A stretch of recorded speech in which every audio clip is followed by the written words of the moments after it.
Aqui no Te Convido Planejamento Patrimonial. São tantas as dúvidas, no momento como esse, você fala, meu Deus, para quem que eu vou fazer essas perguntas? Por isso a nossa convidada de hoje, ela é super especial, porreta, doutora de primeira. É ela, doutora Sandra Daniotti. Seja bem-vinda ao Te Convido. Obrigada, Roberto, que prazer estar aqui com você hoje. O prazer é meu, Sandra. E eu gostei o porreta, hein? Porreta, ela não brinca em trabalho, não podemos. Ela é o poder em todos os sentidos. Obrigada, gente? Roberto. Porque como profissional, gente, ela resolve mesmo a bucha. E quando se fala de patrimônio, é sempre bucha, Sandra? É sempre um problema, porque as pessoas pensam assim, eu vou adquirir um patrimônio, é tão bacana, você começa a sua vida, você luta. Algumas pessoas já trazem patrimônio da sua família, aí resolvem se casar e juntam o patrimônio com o atual companheiro, esposa ou companheira, e aí junta esse patrimônio. E, meu Deus, o que nós vamos fazer? E aí? Qual o regime de bens que eu vou adotar nesse casamento? Como é que ficam esses bens? Mas aí eu tive filhos. E aí, como é que vai ficar essa situação? E quando eu partir dessa para melhor?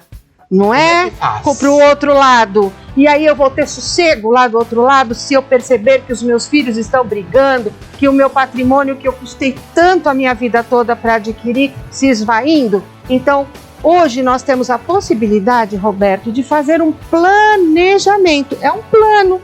Então você vai pegar o seu patrimônio, aquilo que você adquiriu nessa luta, nessa labuta, aquele que você já tem, e vai planejar o que eu quero que seja feito. Isso ou aquilo, este bem fica com este filho que trabalhou mais comigo, este que precisa mais, e assim por diante. Fogo no parquinho sempre dá. Sempre então, dá. Para começar, vamos, antes de ela ir embora, que ela tá já desmontando o artesanato dela, Roseli Ferraiol tem pergunta pra maravilhosa.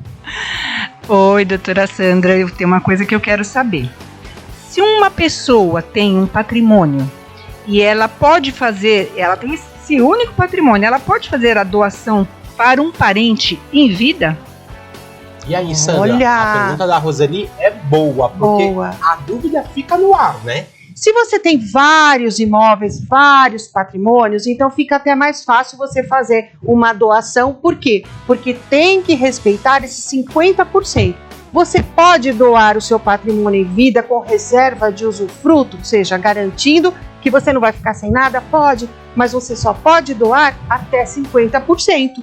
Por quê? Não adianta desvestir um santo para vestir o outro. Então a lei prevê, você não pode pegar um único patrimônio que você tem e doar tudo, e vai ficar sem nada. Então você pode até fazer a doação, desde que, presta atenção, faça a reserva de usufruto. E cuidado para não esbarrar naqueles 50% que é indisponível. Nossa, Sandra, as dúvidas são inúmeras. Muitas. Eu, particularmente, tenho uma série de perguntas para te fazer. Ai, Nós tivemos um caso que abrangeu toda a mídia, né? Que foi a filha do Agnaldo Timóteo. Sim. Que deu o que falar. Linda história, hein? E eu acho que também acordou muitos brasileiros, Muitos. Né? Por quê? Havia uma doação de fato, adoção de fato. Ele adotou essa garota, tinha um amor muito grande, mas ele tomou uma atitude assim celestial, que foi antes do seu falecimento, antes de ficar doente. Me parece que ele teve um pequeno mal súbito e ele se preocupou com isso e resolveu ingressar com o processo de adoção. E esse processo de adoção, ele é muito interessante. Por quê? Porque a adoção, não adianta falar ele queria ter me adotado, eu queria ter adotado a garota, se não havia documento, se não havia uma expressão de vontade dele. E essa expressão de vontade, ela aconteceu através de um processo. Certo. E pode ocorrer o falecimento do adotante durante o curso do processo. E neste caso dele, veja, estava expresso, ele tinha procuração assinada para o advogado, ele tinha expressamente declarado que ele queria adotar essa garota, né? E isso lhe garantiu a garota esse direito de ser herdeira dele. Ou seja, se esse patrimônio dele ele não tivesse filhos registrados, filho adotado, filho legalmente, não existe diferença entre filho adotivo e não adotivo. Não existe isso, Roberto. Na certidão não consta, tá? E hoje nós temos filiação socioafetiva, que não diz, olha, é pai socioafetivo, é pai legítimo, mãe legítima. Não existe isso mais. na nossa legislação. É muito bacana. E a menina hoje, ela é única herdeira, salvo o surgimento de novos filhos, de outros filhos, que eventualmente forem reconhecidos no curso desse processo. Mas está garantido o direito dela. Fogo no Parquinho com Sandra Daniotti. Deixa eu te fazer uma outra pergunta, Sandra. No caso, por exemplo, tem a família e eu morro, né? Sim. Tipo, tenho irmãos, tenho primo, tenho tia, tenho avó. Quem tem direito? Então vamos lá. Na linha, nós temos no código, então você vai primeiro para cima, os ascendentes. Quem são os ascendentes? Os pais, Certo. os avós. Então você não tem mais ascendentes, então não tem ascendentes vivos, tá? Então você desce. Então na linha, quem são os primeiros? Os herdeiros, os filhos. São os herdeiros diretos, companheiros, esposa, esposo, companheiro. Então, vai descendo. Então, nós temos aí até chegar... E olha, nós não temos diferença entre casados e companheiros. Isso é importante saber. Não tem diferença? Não tem mais, Roberto. Então, é Muito bom. importante as pessoas saberem disso, porque você vive como se casado fosse, tá? E você tem o mesmo direito como se fosse casado. É bastante interessante isso. Então, não tem filhos, herdeiros, nessa linha descendo em primeiro grau. Você não é casado, você... Ah, mas então eu vou deixar para quem? Para os colaterais, então vai seguindo na linha, tá? E aí, se tem, por exemplo, irmãos, né? Então aí nós vamos descendo, e se não tiver nenhum, ou a não ser que a pessoa tenha feito um planejamento patrimonial. Olha só que legal. Muita clareza. Não tem herdeiros diretos, né, na linha onde está no código previsto, mas ele fala assim, olha, mas eu não quero, eu tenho patrimônio, mas eu quero fazer uma doação em vida. É lindo isso, é um ato maravilhoso. Você vai deixar o seu patrimônio continuar, mas eu quero que o Roberto Rabelo continue na administração deste bem e que ele produza isso nesse patrimônio e que ele possa gerir auxílio a crianças carentes, por exemplo. Sensacional. O que ele vai fazer? Um testamento. Uhum. Olha que legal. Sandra, é de abanar, porque é, de fato, muita informação. Eu tenho uma pergunta aqui para você, que surgiu lá no nosso Instagram, no @programa Te Convido. O seguinte, o Márcio de Santo André está perguntando, com planejamento patrimonial, eu posso, por exemplo, evitar um inventário?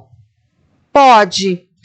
O inventário é assim, não deixou o testamento, porque planejar o patrimônio, o futuro do patrimônio, é utilizar certas situações jurídicas que você evitaria chegar no inventário, porque assim, pode abrir, tem um testamento, vai ter que abrir o testamento, ver qual foi o ato de última vontade, é interessante falar isso, ato de última vontade, é a última vontade.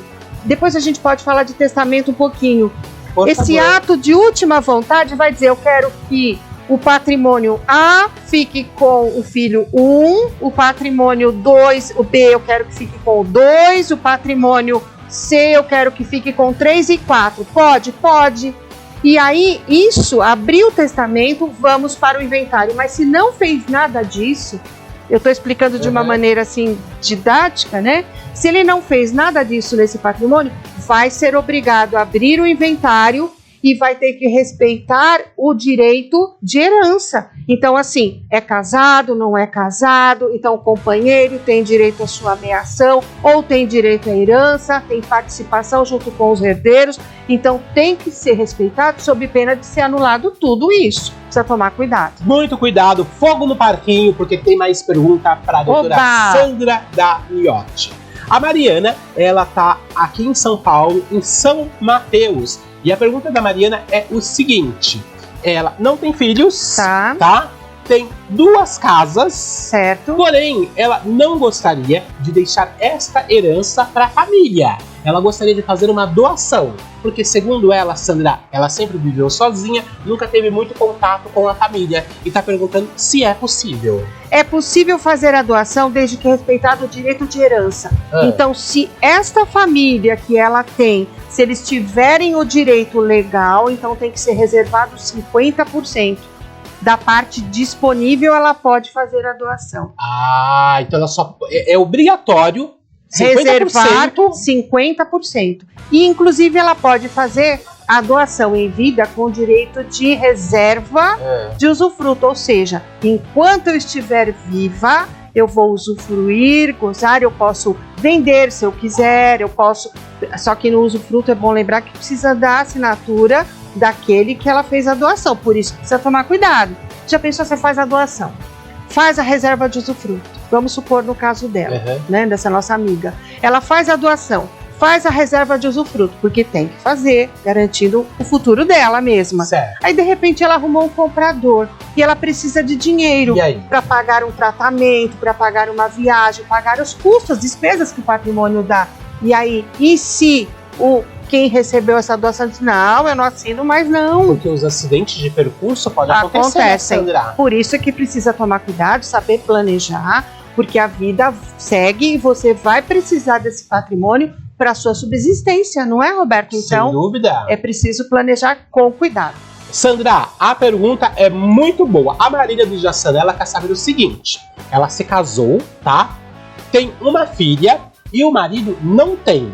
Caso ela venha a falecer, essa filha tem direito a algo? Como que fica? Nossa, total, porque assim, os filhos na linha, descendo a linha, como eu disse, tem ascendentes vivos? Não tem. Tem herdeiro? Então já elimina os ascendentes. Então o herdeiro é a filha é a única herdeira dela. Então, os bens angariados, adquiridos na constância dessa união, a filha é herdeira com o falecimento. Imagine uma maçã, vamos lá, uma maçã. Metade é dela, metade é do atual viúvo, exatamente. Então, com o falecimento dela, abre a sucessão de metade dessa maçã. Quem que vai participar dessa metade de maçã? A herdeira, é a única herdeira, é a filha, de todo o patrimônio adquirido pela mãe, né? Temos que observar o regime de casamento dela, se ele é companheiro, se é comunhão parcial de bens, se é separação total de bens, tá? Tem que ver tudo isso. Não tem documento nenhum. Morou junto, como é que fica? Comunhão parcial de bens. Então, ele concorre pela alteração da lei, concorre nesse patrimônio, nesses 50%, junto com essa herdeira que é a filha, mas está garantido o patrimônio dela por lei. Não se preocupe. Se tiver dúvida, já pode fazer doação de 50% desse pedaço da maçã para a filha em vida. Ela pode fazer, mas respeitando a ameação, respeitando os 50% da parte indisponível, tá? Entendi. Agora, eu tenho uma amiga que ela é aqui de São Paulo e ela tem 3 filhos. Batalhou a vida toda. Sim. Ralou. E aí, sempre tem isso nas famílias, né? Sempre. 2 filhos super parceiros, sempre batalharam, sempre ralaram. O outro filho só queima o dinheiro. Ela falecendo, como é que fica? Porque o medo de uma mãe também acontece, né? Sim. Poxa, eu vou deixar algo para aquele menino, ele vai queimar tudo que eu deixei. Como que funciona? Como é que você, como advogada, lida com uma situação assim, Sandra? Primeiro, você não pode tirar um direito simplesmente de um herdeiro. Não pode? Não pode porque ele está previsto na lei. Na lei. Mas ela pode fazer disposição de última vontade. Por quê? Como é a porque disposição de última vontade? Bom, testamento, vamos falar, isso é importante. O testamento é um ato de última vontade. Você pode fazer quantos testamentos você quiser e houver necessidade durante a sua vida. Porque você pode se arrepender, né? Boa! Você brigou com o filho, brigou com o parente. Olha, eu não quero mais doar para esse, não quero mais. Eu vou lá no cartório e digo, olha, quero mudar. Você precisa pedir permissão para alguém? Não! Desde que respeitado aquela parte disponível, ou digo, indisponível, você pode fazer o testamento e sempre vai valer o quê, Roberto? O último.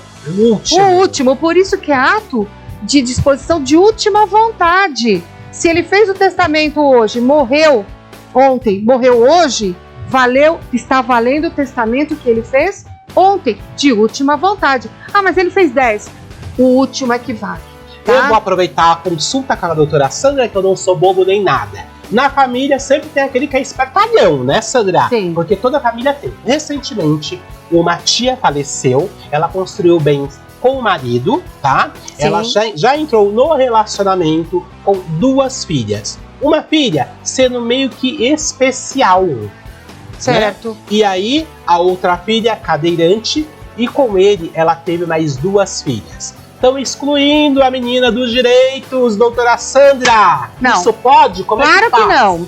Ela tem patrimônio adquirido. O padrasto é espertalhão. Então, fogo no parquinho, doutora Fogo Sandra. no parquinho, o que então. o que ela deve Veja fazer? só, ela tem uma filha com necessidades especiais, ela precisa de cuidados, ela tem um patrimônio e ela precisa e ela deseja que mesmo após o seu falecimento, essa filha seja cuidada por alguém e ela tenha um patrimônio para poder suprir as necessidades do seu tratamento. Ela deixe isso registrado. Não adianta aquela história, Roberto fala assim, olha, eu tenho uma amiga, minha vizinha, olha, se eu morrer, a gente tem que encarar essas coisas assim Claro. de frente. Eu gosto da Sandra, que a Sandra é assim, batata. Tem que ser direto. Clara. Então, assim, eu não quero fazer testamento, não, porque essa coisa é mau agouro, eu vou fazer um testamento e vou morrer. Não, verdade. esquece isso. Ninguém vai antes da hora. Então não adianta falar com o vizinho, o amigo, olha, quando eu morrer, não esquece não, hein, porque eu preciso que cuide da minha filha. Sabe o que vai acontecer? Ninguém vai cuidar. Então coloque isso no papel. Eu quero e exijo que uma parte do meu patrimônio seja direcionada para essa criança, para esta filha que tem necessidades especiais e que esse patrimônio possa gerir algum lucro, algum valor para suprir essas necessidades. Porque a gente sabe que cuidar de uma pessoa com necessidades especiais e essa pessoa precisa sobreviver e não é fácil. E aí, me diz uma coisa, esse espírito, essa alma dessa pessoa não vai sossegar enquanto não tiver essa solução. Faça isso, você vai dormir muito mais tranquilo. Sandra, quando as pessoas chegam lá no seu escritório, né, para ter uma orientação com você, tem esse suspiro? Sim. Mas como você consegue representar isso? Porque a Exatamente. gente vive as mazelas da vida no nosso dia a dia e a gente sabe que um profissional, né, com conhecimento de causa como você é super importante num momento como esse. Exatamente, Roberto. E o que eu digo, olha, calma, para tudo há uma solução. Vamos tomar uma água, respira e vamos pensar juntos. Porque, na verdade, Roberto, por mais que eu tenha conhecimento, direito de família é como um prato numa culinária. Cada um faz de um jeito. Cada um tem um jeito de cozinhar, uma panela especial, um alimento especial, uma pitadinha de sal, de pimenta, um condimento a mais. Cada família é um prato que vai sair de forma especial. Então, cada família tem que ser tratada desta maneira, especial. E é isso que eu tento fazer no direito de família. O direito de família é a minha vida. Então, eu procuro analisar cada família, cada pessoa que chega na minha frente, com esse carinho, porque as pessoas, Roberto, antes de mais nada, elas precisam ser tratadas como pessoas. E que momento especial, Sandra. E acolhidas. E que acolhimento você deu pra mim e também pro público de casa, viu? Ai, eu agradeço. Olha, eu tanto. falo Gosto muito de você. Eu falo que a Sandra já resolveu bucha Parabéns. minha, bem claro. Não, foi muito simples. Até agora nenhuma bucha criminal, graças a Deus. Nada, muito simples, coisa muito simples. Coisa simples, mas Se que muitas todo vezes- mundo tem problema, vocês precisam só de uma pequena palavra, uma solução, orientação. É isso mesmo. Exatamente. Lá no seu espaço, no seu escritório, você atende mais homens ou mulheres com dúvidas, Sandra? Roberto, você sabe que eu sou uma defensora intransigente das mulheres. Sim. Você sabe disso e todo mundo que me conhece sabe. Não é bem assim. Não é bem o bordão assim. dela. É público e patente, então não tem como esconder. Mas os homens inteligentes acabam contratando. Porque eles sabem que eu sei do outro lado e eu sei o que é certo. Agora eu vou dizer uma coisa, eu não defendo o agressor, não dá para fazer isso, mas eu já vou responder, 80% do meu escritório são mulheres. São mulheres? São mulheres. Agora, Sandra, para finalizar, que eu ficaria aqui com você o Eu programa também, inteiro, porque adoro. é maravilhoso. Quando a gente entra numa bucha dessa forma, Sim. o golpe é no bolso ou o golpe é no coração? Então, precisa tomar muito cuidado, porque uma pessoa apaixonada, ela faz coisas, faz loucuras.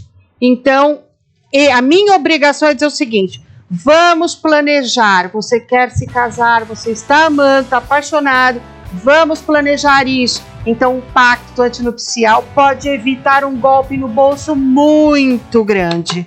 Então, planejar é a ordem. Eu amei te receber aqui. Eu também, muito. Sandra, vamos Você mais sabe vezes, que é pelo amor de verdadeiro Deus. sucesso, ele merece. Esse rapaz é muito batalhador, amo de paixão. Cresça muito, a vida te espera aí, auxilia muitas pessoas porque milagres E acontecem. eles não param de acontecer. Amém. Um milagre é ter você aqui comigo. Quero que você volte mais vezes. Com Porque certeza. você é sempre muito esclarecedora. Que e bom. nos dá muitas vezes o norte, viu? Que Espera bom, aqui, que com bom, certeza, Roberto. nos aconselhando, nos dando direção, viu? Obrigada, Sucesso pra você. obrigada, viu? E olha, Um beijo gente, a todos, viu? Antes de mais nada, vocês precisam entrar em contato, ter o contato da doutora Sandra Daniotti, porque na hora da bucha não é bem assim. Não é bem com assim. Sandra Daniotti. No Instagram, @Sandra Daniotti, com 2 T's no final, @Sandra Daniotti, e no Facebook, Sandra Daniotti também, viu? Isso. Muito obrigado. Obrigada, Roberto. E olha, deixa eu te falar, como é que tá aí, tipo, esse momento, bate aquela fominha, que tá uma culinária agora, hein? Adoro. Olha, a gente vai conhecer agora a inventora do pão de metro, tá? Ah, que delícia. E o melhor de tudo, ela mora em São Paulo, você acredita? Ela inventou Olha o aí. pão de metro. Então, na legal. nossa gastronomia agora, ela é Edna Queiroz.